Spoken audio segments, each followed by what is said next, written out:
desespera, nas almas espera pra compartilhar. Ama que o amor te inspira, para o peito amiga, livre e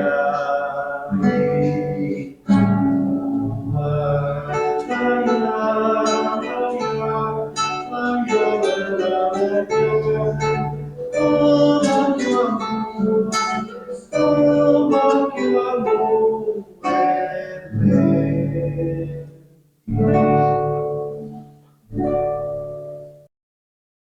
Chegou o mês da família. Eu costumo brincar que jogo é jogo. Treino é treino, jogo é jogo. Quando a gente fala em família, não está treinando mais. É a hora do jogo de verdade. Porque é a hora que as nossas dificuldades vão ser testadas. Testadas, né? Quando a gente pensou em elaborar os temas para esse mês, desse ano de 24, a gente pegou o capítulo do Evangelho segundo o Espiritismo, Honrar Pai e Mãe, que tem uma infinidade de temas que vão falar acerca de problemas familiares. E esse trechinho que está aí entre aspas foi retirado de uma fala de Kardec.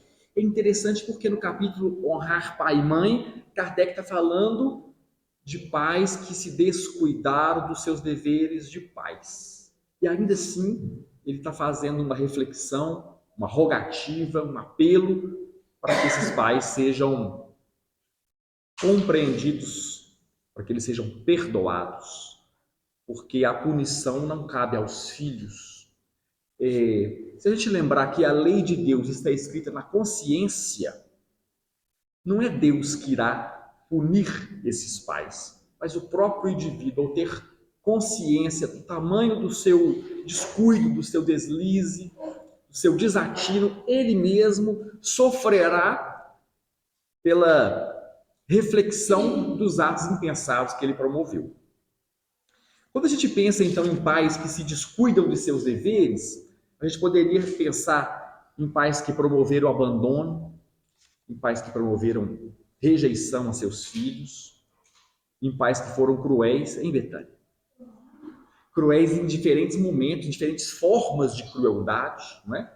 Perversão, abuso, violência e muitas outras coisas que o mundo oferece. E, de uma forma geral, nós que somos adultos, mas temos ainda memórias de nossa infância, nós convivemos com isso de medo de abandono, de medo de rejeição, de brincadeiras que estão presentes dentro de famílias que envolvem isso. É difícil que alguém não tenha passado por aquela brincadeira de alguém, de um familiar, às vezes até o irmão dizer para a gente assim: você não sabia que você não é filho da família? Não. Então, isso é uma brincadeira que é feita, uma brincadeira cruel, mas o que no fundo o que está querendo dizer é de um medo de não pertencer àquele ninho, de não pertencer àquele agrupamento ali. Então, quando a gente fala em infância, falando aí das histórias, trazendo esses medos, nas infâncias nós temos os nossos heróis, e muitas vezes os nossos heróis são os nossos pais.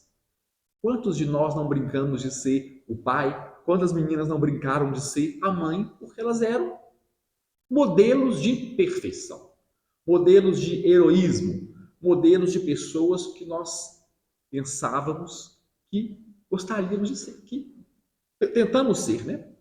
Mas assim como toda história tem o herói, toda história tem a bruxa. E muitas vezes a bruxa é esse lado da mãe ou o bruxo, o lado do pai que promove a maldade, porque a fonte de todo prazer vem dos pais e muitas vezes a fonte de tanto sofrimento também vem deles. E aí Kardec vem trazer isso para nós. Pais que descuidam de seus deveres. Uns anos atrás, a gente estava aqui numa reunião de sábado do tema da família, falando sobre o papel da família, de construção de família, e tinha um argentino participando do nosso grupo aqui, naquele dia, e ele fez uma pergunta que eu nunca esqueci, porque ele falou assim: e quando os pais são o fator de descuido, são o fator de desorganização de um agrupamento. Porque a gente está trabalhando tanto na necessidade de vivermos em família, né? Nós tínhamos aqui o ideal é viver em família, tínhamos aqui, né, o emblema do GEAL, né? Nós estamos sempre falando em família, vai ser agora um mês de temas familiares, mas essa pergunta dele procede, e é tão importante que está dentro do Evangelho segundo o Espiritismo. Quando Kardec diz, e os pais que descuidam de seus filhos, que descuram de seus filhos, não é? Então é sobre isso que nós vamos falar. A psicologia entende que toda a fonte de satisfação, de prazer, de confiança da criança provém dos pais. E um livro lindo, Freud diz assim, nada é tão poderoso para uma criança quanto a certeza de ser amada por seus pais.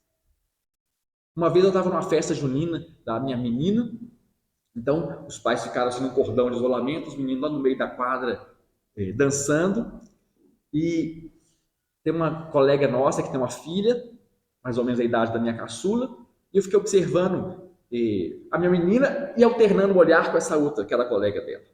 E essa menina dançava olhando para a mãe o tempo inteiro. E isso me chamou muita atenção, porque aonde ela ia, ela buscava era o olhar da mãe. Porque nós somos alimentados pelo olhar dos nossos pais.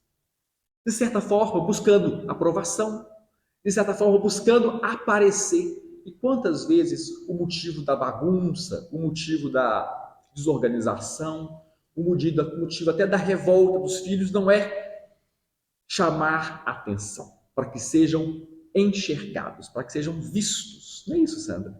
Nós queremos esse olhar. Mas e se esse olhar não vier? Ou pelo contrário, se esse olhar vier de uma forma enviesada, de uma forma diferente, de uma forma daquilo que nos magoa e que às vezes vai ser uma mágoa que vai levar a vida inteira. Um adulto que é uma criança ferida, que vai tentar se envolver em diferentes relacionamentos, mas ele tem alguma coisa mal resolvida dentro dele que muitas vezes provém disso. A psicologia tem a sua explicação, mas nós vamos falar de espiritismo. E o espiritismo, ele vai nos dizer que não existe acaso. Que de certa forma, tudo está explicado, construído e que as coisas foram provocadas, promovidas para que esses familiares se reencontrassem e esses reajustamentos necessários passassem por motivo de conflito muitas vezes, que é o momento do reencontro, não é? Então Emmanuel, em Pensamento e Vida, ele fala assim: a família é o centro dos nossos reflexos. O reflexo é algo que rebate, o espelho devolve. E é exatamente a mesma imagem.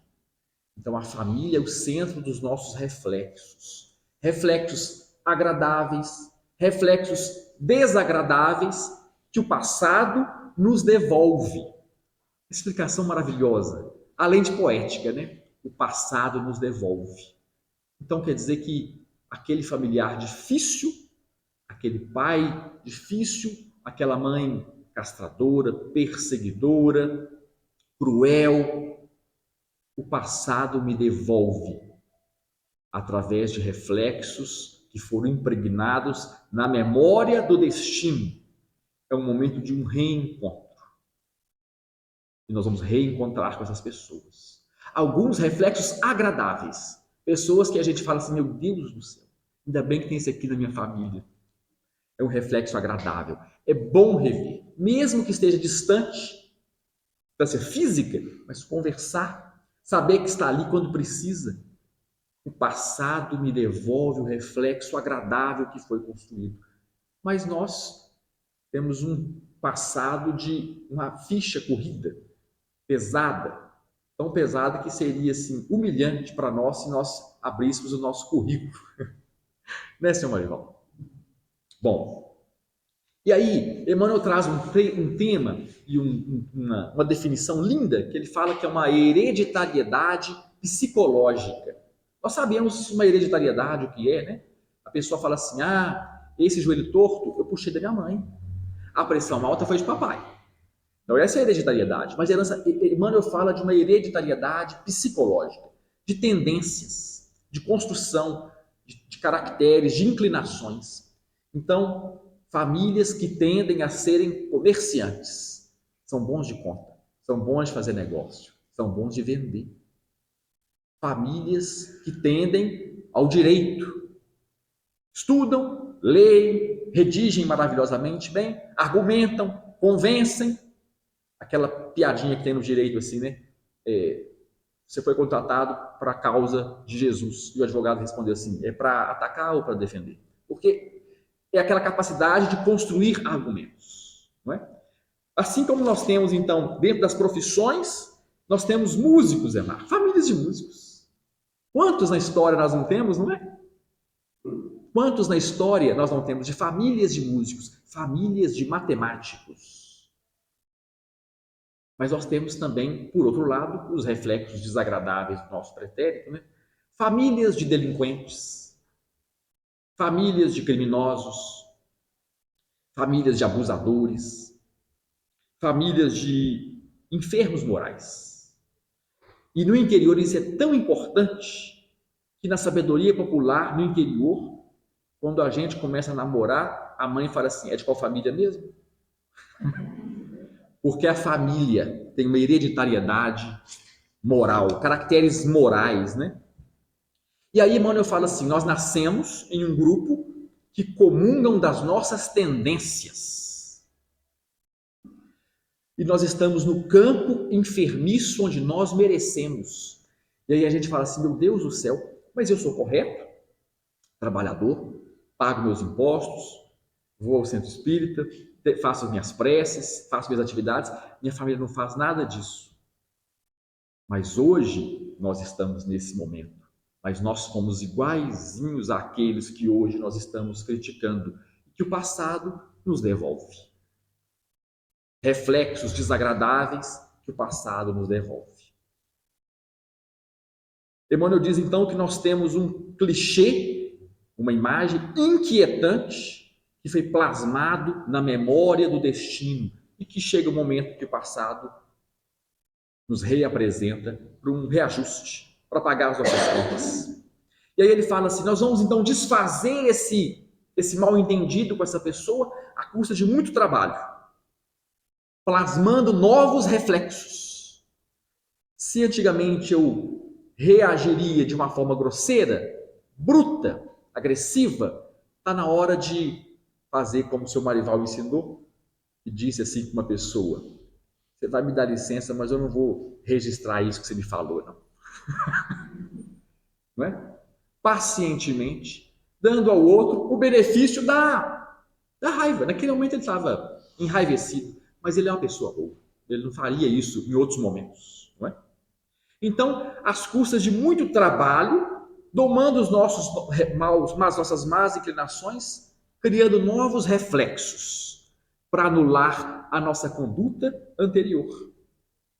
Quando a gente termina de ler essa mensagem de Emmanuel, Emmanuel ele acaba, joga por terra o papel da vítima, o papel do coitado, o papel daquele que foi só sofrimento. Porque, na verdade, as coisas têm um movimento, um motivo. Existe um momento de reencontro com essas situações que precisam ser reconstruídas. Diferentemente de uma postura de uma criança ferida, que tem 60 anos de idade, mas se sente uma criança ferida e que quer ser indenizada até hoje, quer ser amada, indenizada, compensada. Emmanuel joga um balde de água fria na nossa vaidade para dizer: calma lá, antes de pensar em ser indenizado, nós é que temos que indenizar. Oi, São Marival, por favor. O Evangelho tem uma lição muito importante desse tema, chama ingratidão dos filhos dos atos. Exatamente. Né? Então, se a mãe deve abraçar o filho que lhe dá desgosto e dizer com tudo do coração: Um de nós errou. Deus é culpado. Nós vamos falar disso. Exatamente isso, Borival. Um de nós dois é o culpado, não é? E aí, pegando uma outra frase que o senhor ensinou, quando o Chico fala o seguinte: Eu disse verdade. de outras eras, nós já fomos tudo, não é isso? De outras eras, nós já fomos tudo. Então, se hoje nós estamos numa família que a gente entende que é motivo de desorientação, de outras eras, nós já fomos tudo. De outras eras, nós fomos os desorientadores. Nós promovemos a desorientação. Nós promovemos o desconforto, o deslize, a perturbação daqueles com quem hoje nós estamos convivendo. De outras eras, nós já fomos tudo. E aí, como isso aí não podia deixar de estar presente, Kardec pergunta ao Espírito da Verdade, questão 891, se o amor materno é uma lei natural, por que tem mães que odeiam os filhos, frequentemente desde o nascimento? É disso que nós estamos falando. Pais que descuidaram de seus deveres. E Kardec está perguntando. E vem a resposta. Às vezes é uma prova escolhida pelo Espírito. Prova. Às vezes é uma expiação. Se ele não tiver sido, se tiver sido um pai mau, uma mãe ruim, um mau filho em outra existência. Prova e expiação. Então, para tentar ilustrar, eu fiquei pensando durante muitos dias a respeito de algo na literatura espírita que é vasta, que trouxesse essa situação. Pais que se descuidaram de seus filhos. E os filhos que estão ali agora no momento de não promover a vingança, não promover o desforro, mas de estender a mão, de perdoar. E é difícil a gente achar na literatura espírita essa situação de que um pai promoveu esse momento de desequilíbrio e o filho estendeu a mão. É difícil porque no nosso momento evolutivo é difícil que a gente faça esse movimento. Mas ainda assim a doutrina é tão rica que tem. Então vamos lá. Entre o céu e a terra. Logo no comecinho do livro, Clarencio está com André Luiz e eles recebem uma prece que Clarencio define como uma prece refratada. E aí então André Luiz se interessa por essa história e Clarencio explica a ele, essa é uma prece que a potência com que o indivíduo que ora impregna na palavra, no sentimento, nos pensamentos, é tão grande que ela ultrapassa as linhas comuns do plano da matéria. É uma prece que chega longe. Então, Clarencio chama uma servidora daquele núcleo, que se chama Etelvina, e aí ela vai explicar um pouco dessa história. Ela fala, olha, quem está orando é uma devotada servidora que saiu de nosso lar 15 anos atrás para essa reencarnação. É uma adolescente, é uma menina de 15 anos de idade. Foi preparada, foi organizada essa encarnação, foi cuidadosamente construído esse núcleo familiar para onde essa criança, agora um adolescente, foi inserida. E ele fala o seguinte, quase todos nós, Clarencio, temos um expressivo montante de débito no nosso passado. Expressivo montante de débito, está aqui, expiação. E todos somos impelidos a novas aquisições. Novas aquisições, prova. É esse que é o momento que nós vamos lidar aqui nessa história.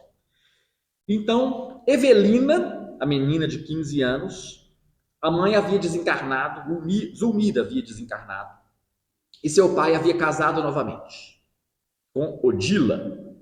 E aquela é uma família que ainda sofre porque o irmão mais novo de Evelina, Júlio, havia desencarnado, e essa madrasta sente culpa pelo afogamento desse enteado numa praia no Rio de Janeiro. Então esse é o drama.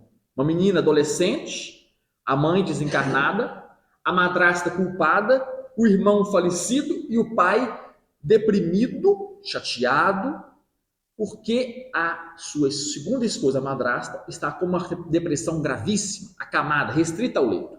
Uma família, então, desestruturada. Órfã de mãe, um pai que, presente em casa, se descuida dos deveres de pai, a madrasta que não promove, não se torna a segunda mãe que poderia ser, então alguém que poderia estar ali abandonado, rejeitado, enjeitado, como a gente fala, ferido, magoado, mas ela está ali orando, uma prece que ultrapassa as linhas comuns da esfera do planeta. E é refratada, e ele explica, porque ela ora pela sua mãe, mas Zulmira, sua mãe desencarnada, não tem condição de receber essa prece, de acolher, porque ela é a obsessora dessa família, dentro de casa. Então essa prece, como toda prece vai ter resposta, não existe nenhuma prece sem resposta. Essa prece vai ser refratada, ela vai ser desviada para quem pode acolher essa rogativa, como ela provém de nosso lar, a sua origem espiritual é nosso lar, onde ela tem uma construção de amigos, onde essa encarnação foi engenhada, foi elaborada, foi afiançada por aqueles servidores, é para lá que essa prece é encaminhada. E aí, Clarencio explica o seguinte: Evelina está ligada a esse grupo há séculos, com a tarefa, na presente encarnação, de auxiliar os pais.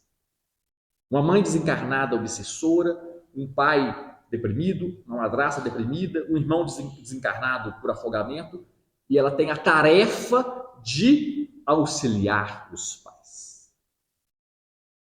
Ela poderia escolher, por livre-arbítrio, romper com essa família, se dizendo esquecida, rejeitada, mas ela está preparada, ela sabe, por uma construção de séculos, e agora para a aquisição de novas inclinações, de novos clichês, de novos reflexos, que o momento é de sustentar esse grupo.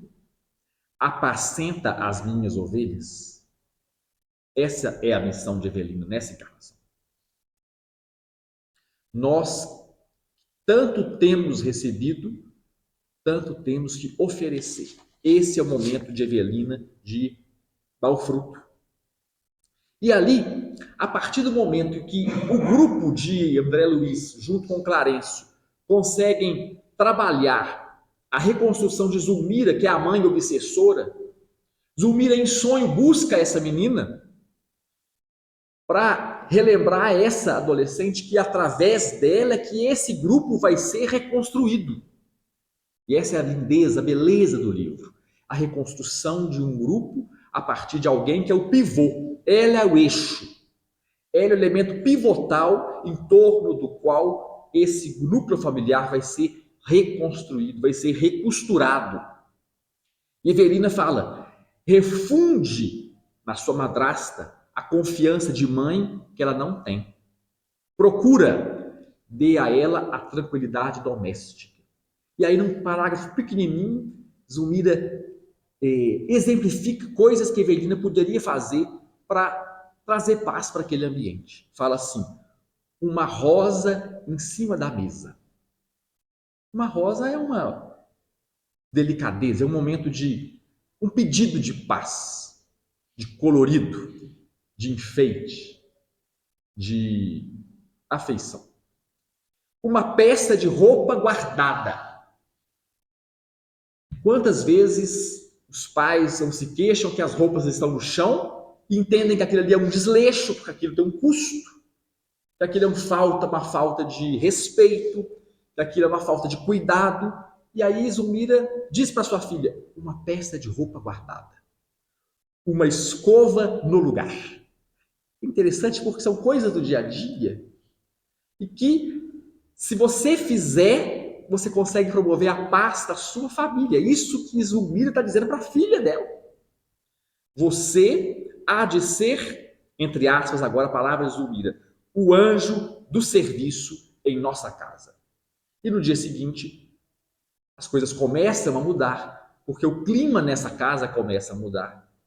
Pela atitude de Zulmira, desencarnada, que modifica seu entendimento e começa a promover uma construção melhor com aqueles indivíduos, mas também pela presença importantíssima da menina encarnada naquele grupo, com quem ela tem construções, compromissos há séculos e que agora está na hora dela exemplificar. No livro Viagem Espírita, Kardec vai falar sobre uma excursão que ele faz para diferentes cidades da França, divulgando o Espiritismo. E de cartas que ele vai trocando com as pessoas e comentários que essas pessoas fazem com ele e perguntas que fazem para ele. E é interessante que ele vai escrever nesse livro que uma das pessoas perguntou para ele, vai existir alguma forma de senha de espiritismo para que as pessoas saibam que nós somos espíritas? Uma senha secreta? Uma coisa meio de um clubinho, que você chega e faz uma palavra, um abra-te Sésamo, que a porta abre. Aquela coisa que a gente sabe que tem, sabe, pelo YouTube que tem na maçonaria, o indivíduo chega num lugar assim, faz um sinal e todo mundo sabe que ele é maçom. Vai ter uma senha para dizer que é espírita? E aí Kardec fala assim para ele: para chegar a Deus, só existe uma senha, a caridade. Nós seremos reconhecidos pela nossa caridade. Essa é a senha. A senha é do comportamento. A senha é da mudança e do esforço que faz em domar as más tendências. Não é uma senha para fora. É uma senha de comportamento, de inclusão. Qualquer outro tipo de senha seria descaridosa. E a senha é justamente promover a caridade e, como diz Emmanuel, a maior caridade que nós podemos fazer pela doutrina é a sua divulgação. Então, ao invés de uma senha que torna a coisa secreta, é a caridade que faz com que a doutrina seja propagada. E aí, quando 10 horas da manhã de um domingo, de feriado, alguém toca a campainha da nossa casa e pede um mantimento, a gente fala assim: vocês são espíritas?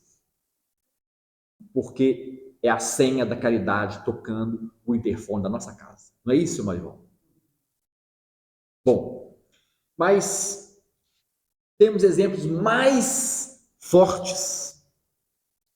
Nós vamos falar então de Sexo e Destino, uma outra obra da vida no mundo espiritual da série de André Luiz.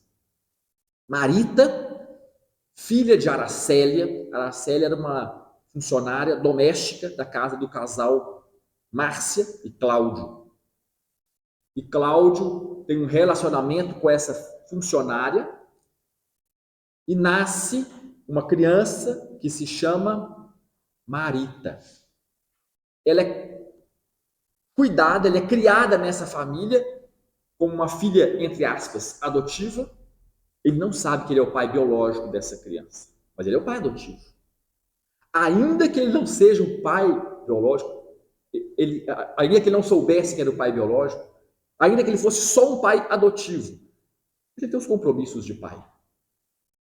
Mas estranhamente, por perturbações de Cláudio e por uma obsessão de um espírito que é identificado como Moreira, ele começa, já na fase adulta dessa menina, a experimentar uma tentação, a se sentir atraído por aquela que é a sua filha adotiva, mas que na verdade é biológica. A mãe de Marita, Aracélia, desencarna pela via do suicídio, quando ela percebe que ela foi abusada pelo patrão, enganada pelo patrão, numa época que isso era um escândalo. Então essa criança é criada nessa família como se fosse adotada, mas na verdade com todos os direitos que poderia ter uma filha, porque é uma filha biológica. E o grande drama dessa história é esse pai biológico que não sabe dessa condição, pensa ser só adotivo e ainda assim se sente atraído por essa moça. E ele chega às raias da loucura da perversidade, da crueldade, quando ele a engana através de um comunicado para que ela se encontrasse com o namorado dela, e ali no momento de escuro, no escuro ele entra e ele pratica a violência sexual contra essa moça, sua filha biológica, que ele pensava sempre adotiva, mas biológica era. E essa menina, quando percebe, descobre isso, no auge do desgosto, da frustração, da infelicidade, da tempestade cerebral, o atordoamento é tão grande que ao tentar atravessar uma rua, ela é atingida por um carro, ela é atropelada, gravemente ferida, e é nesse momento que nós encerramos a primeira parte do livro, Psicografia de Valdo, e nós temos a segunda parte do livro, Psicografia de Chico, quando a história espiritual começa a mudar. Então, a partir do momento que existe esse acidente, que é o clímax da história, que é o momento mais dramático, mais traumático, mais abusivo, mais odioso, mais criminoso, é o fundo do poço. Na história do filho pródigo, é a hora que ele se junta aos porcos. E é a hora, então, que ele pode despertar e dizer: levantar-me-ei e irei ter com meu pai. Nesse momento, quando a história é revelada para esse pai, quando ele toma noção do tamanho do débito que ele tem, do crime que ele cometeu, do pai que ele deixou de ser, dos compromissos que ele deixou de abraçar, ele procura essa filha no hospital. Ainda que ela não converse, porque ela está acamada, lesada pelo traumatismo craniano, mas ela está alerta, ela está em vigília. E aí ele pede aos seus pés, ajoelhado, perdão, daquele perdão que Paulo nos recomenda para que nós confessássemos os nossos pecados uns aos outros. Confessai uns aos outros. E ali ele diz das informações que ele tinha. Ele achava que a mãe dela, Aracélia, era uma mulher leviana e por isso ele abusou dela. Não que justifique, mas tenta talvez atenuar um pouco. Ele que era um homem do mundo, um homem materialista, um casamento conflituoso com a filha, com a esposa Márcia, uma outra filha Marina que não aceita. E nesse momento de desequilíbrio, ele permite que haja essa obsessão e daí ele pratica esse crime. E ele pede a ela que de alguma forma o perdoe, ainda que ele saiba da odiosidade do ato praticado, e diz a ela que ele vai ter que conviver com isso durante muito tempo. Esse vai ser a grande punição dele. Então, voltando, não é aos filhos que cabe punir, mas a Deus, ao Deus da consciência desse homem, que a hora que desperta, consegue perceber o tamanho do crime que ele fez. Em Missionários da Luz, tem uma outra história linda. Nós não terminamos essa história, nós vamos voltar nessa história ainda. Em que Raul desencarna por suicídio, mas ele planeja de tal forma que fica parecendo um assassinato. Porque, na verdade, ele queria ocultar um outro crime que ele havia cometido. E quando André Luiz conseguem ter acesso a esse espírito, meio que num estado de vegetativo, um zumbi, André Luiz fala assim para Alexandre: mas nós não podemos despertá-lo? E Alexandre fala assim: despertá-lo implica lembrar todos os crimes que ele cometeu. Despertá-lo, trazê-lo de volta à consciência implica relembrar tudo o que ele fez. Que pode ser o momento da catarse, do trauma. Isso tem que ser feito de uma forma preparada. E eles vão encaminhá-lo para que isso seja feito ao longo de dias e sob assistência. Então, voltando para essa história.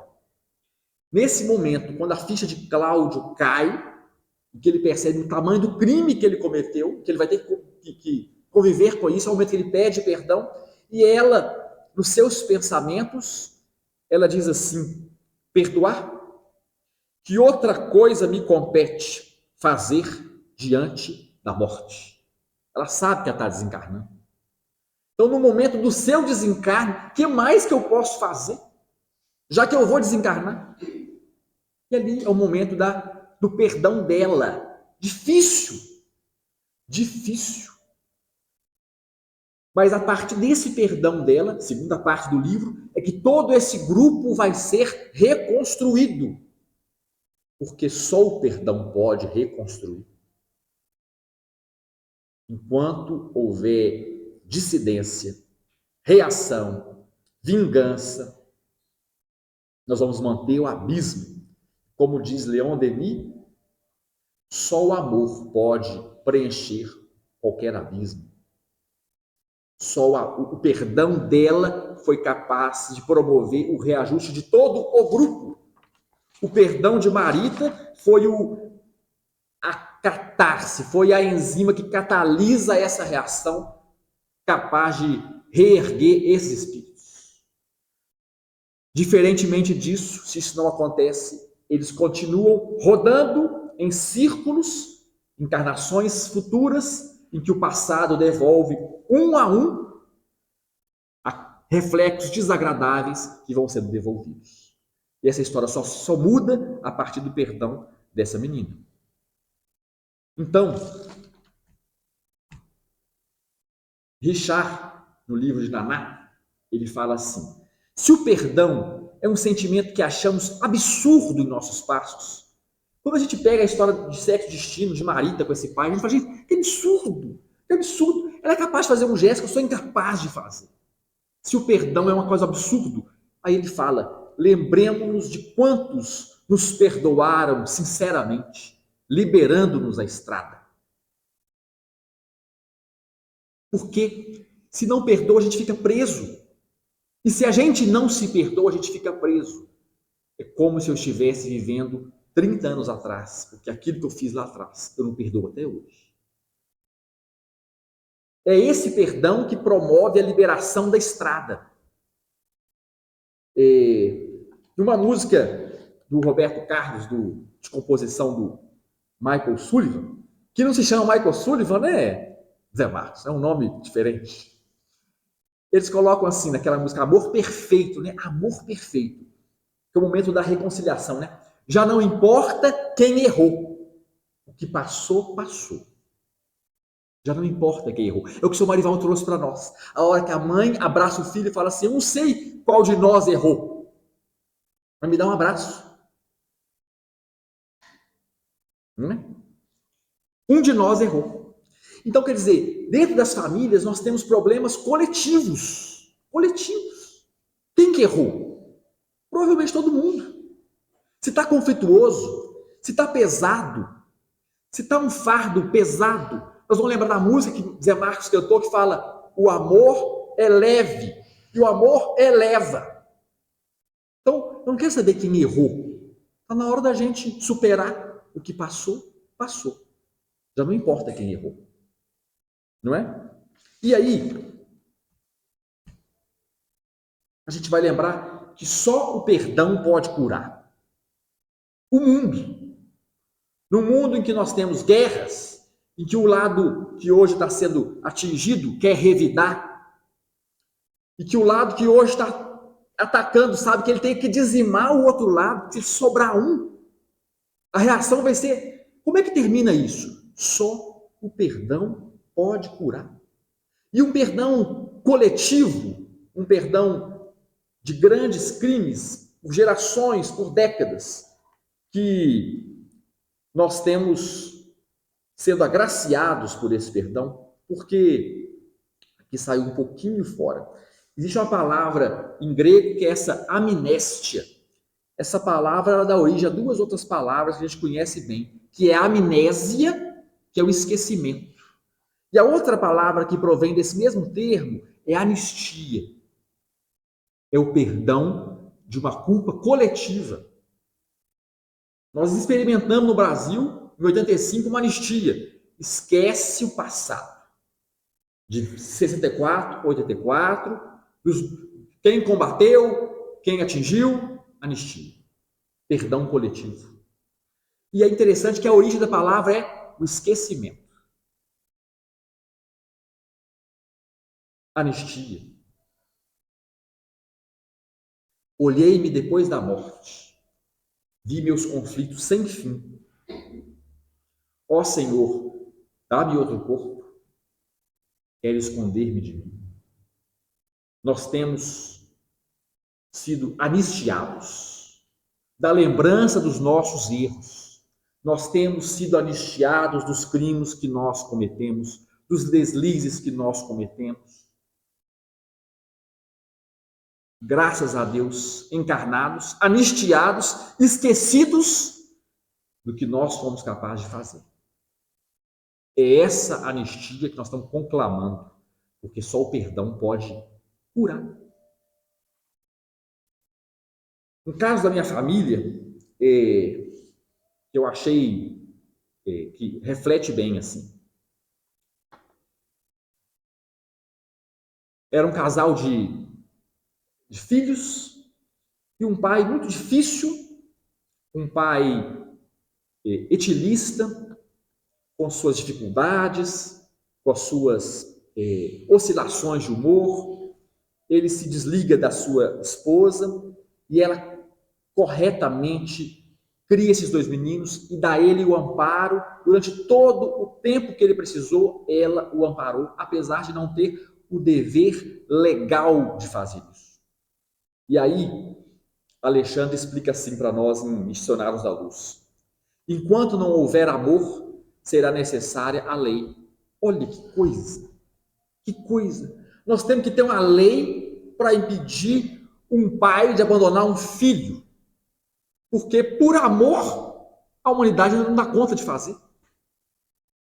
Então, ela promove a esse ex-marido todo o apoio que ele precisa, durante todo o tempo que ele precisou, apesar das suas oscilações, dos seus desequilíbrios, das suas internações por intoxicação alcoólica e outras oscilações. Um pai que foi muito ausente para esses dois meninos.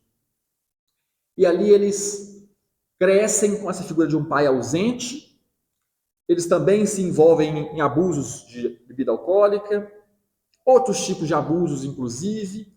Mas depois o pai se torna um pai amoroso, tem uma experiência de se aproximar dos meninos, de tentar reconstruir isso. E é difícil porque essa ferida, às vezes, é forte de ser vivenciada, né, de ser superada. Mas à medida que ele vai adoecendo, o mais velho, principalmente, vai exercer o que Kardec chama de piedade filial. É piedade. Ele vai ser piedoso com o pai dele. E ali o pai dele interna, vítima de vários AVCs, até o momento que ele desencarna. E aí ele escreve uma mensagem de fim de vida, uma mensagem para ser distribuída ali em seus familiares, que é mais ou menos assim. Anota, né? Ele não foi o melhor pai, ele não foi o pior pai, ele não foi só herói, ele não foi só vilão, ele foi apenas pai. Isso é de uma maturidade, porque a criança espera o herói, a criança espera o super-herói, a heroína, a criança espera que o outro, os pais, Daniela, sejam perfeitos. Perfeitos.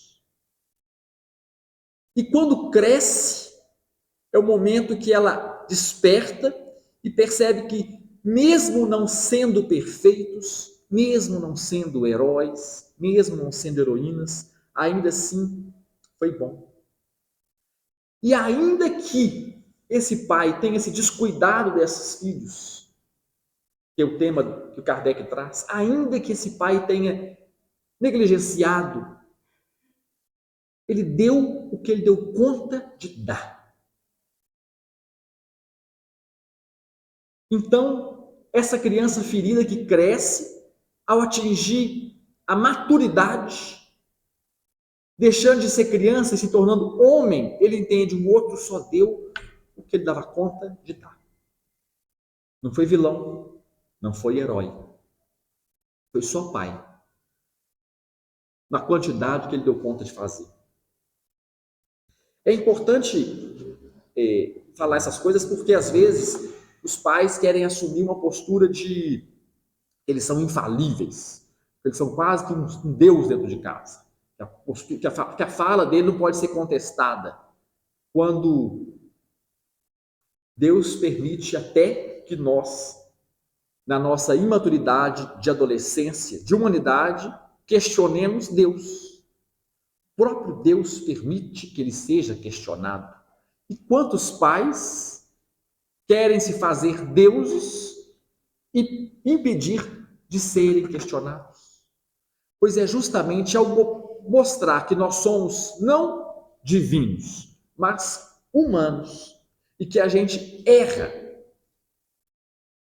justamente ao provar que a gente também erra, que nós nos tornamos próximos da perfeição ao reconhecer o erro. Nós nos encaminhamos para a perfectibilidade, não é? Olha o que nós dizemos. Mas eu queria fazer achando que estava fazendo o seu bem. Você me perdoa, eu estou equivocado. A gente estava fazendo uma reunião sobre um tema semelhante a esse, sobre perdão. Terminou a reunião, uma pessoa veio atrás e falou assim: olha, hoje, já contei isso aqui que Sandra vai lembrar disso. Hoje, depois de alguns anos de ter separado da minha ex-esposa, eu estou pronto para procurá-la e dizer que eu a perdoo. E eu virei para ele, pensei e falei assim: eu acho que a gente tem que fazer diferente. Você vai procurar e dizer o seguinte: você me perdoa? Porque é muita imaturidade nossa, no momento de uma crise, dizer, chegar a assim, eu te perdoo, mas a gente não sabe o tamanho da dor do outro. O que nós fizemos para o outro? A única coisa que eu posso fazer é mudar a mim. E eu peço perdão. Eu peço perdão. É uma música que diz o seguinte, que é uma frase até usada numa cena de teatro, né? Perdoe-me por me traíres. Olha que forte, né? Então, eu te perdoo por você ter me traído. Como se eu tivesse sido insuficiente e você tivesse me traído por causa disso. Não vamos entrar na polêmica do verso, mas é isso assim.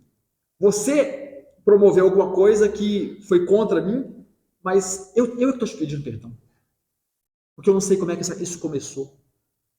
E para a gente sair disso, desse furacão, desse redemoinho, em que só traga, em que só retira o pior de cada um, porque a cada hora é um que vai à desforra. E aí o filho ferido, que às vezes vai experimentar agora, quando adulto, um pai enfraquecido e fala assim, agora é a minha vez de mostrar para ele o que eu sofri na infância, e não vai sair disso. E para sair disso, é só perdoando. Só o perdão. Cura o mundo. Andrei Moreira, no livro dele que se chama Cura e Autocura, fala que perdoar é desiludir-se. Eu tinha uma imagem que meu pai era tão perfeito, como é que ele foi capaz de fazer isso comigo?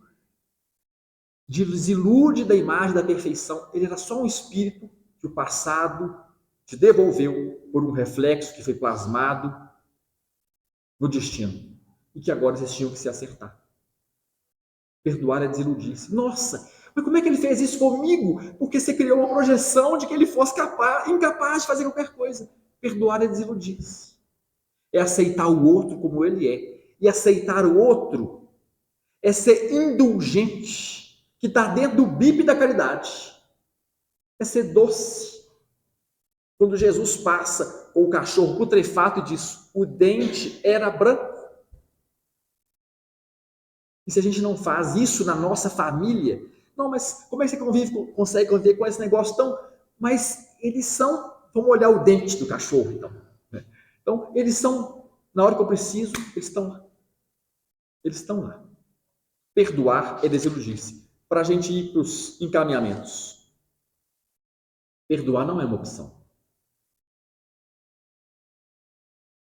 É uma solução. E é um mandamento, porque nós, na prece que Jesus nos ensina, nós oramos, perdoa as nossas ofensas, assim como nós perdoamos a quem nos tem ofendido. Perdoar não é uma opção, é uma necessidade, é uma solução. E para a gente ir para os finalmente, então, fora da caridade não há salvação. Salvação para um indivíduo que vai carregar uma mágoa para o resto de uma encarnação e quando desencarnado também, se ele não se livrar disso, da caridade de perdoar, de superar, de promover uma anistia para aquele grupo. Vamos para frente. Como diz Richard, nós que temos sido perdoados, das pessoas que têm aberto os nossos caminhos, promovendo a abertura dos nossos caminhos. Uma caridade capaz, então, de reestruturar um indivíduo, reestruturar uma família, reestruturar uma sociedade, reestruturar um planeta, reestruturar uma espécie que continua buscando se combater, se exterminar, quando a única coisa capaz de reestruturar toda essa sociedade, esse planeta, essa humanidade, esses bilhões de espíritos que gravitam em torno do nosso planeta, é a caridade. Porque só ela é capaz de promover a nossa salvação. Salvação de nós nos salvarmos pelo entendimento, pela compreensão, pela nossa modificação e pelos esforços que nós vamos empregar em domar as nossas más inclinações. E aí a gente lembra de Jesus quando fala assim para a mulher adúltera: alguém te condenou? E ela fala: não. Então vai e não peques mais. 20 horas. Deus nos abençoe. Então.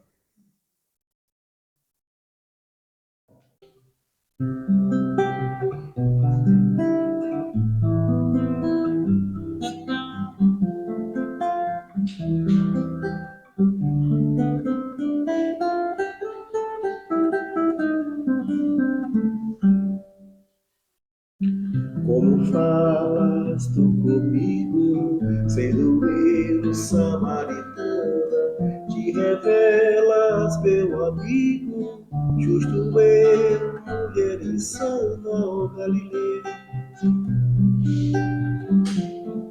Junto ao poço busco águas, e me trazes água viva. Tu me compreendes no inconsciente, tenho sede da alma vencida.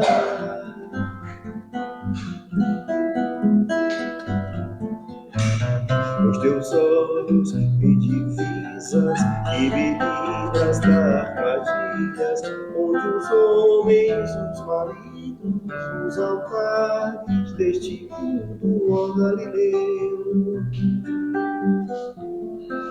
Junto ao poço busco águas e me trazes água viva.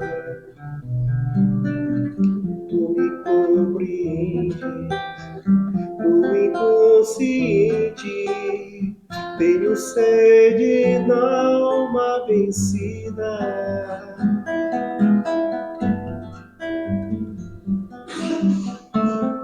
Se soubesses que te pede de beber, buscaria água pura e brota do Espírito.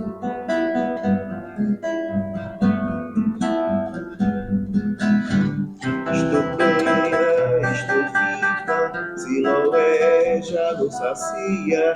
Vim buscar-te no mais fundo do meu ser, eu te encontro, Galileu. Tua presença me conforta, és verdades que liberta.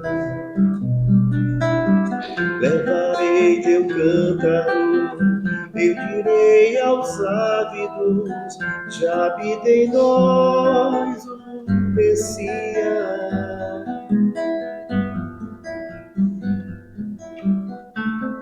Se soubesses que te pede de beber, buscaria água pura que brota do Espírito.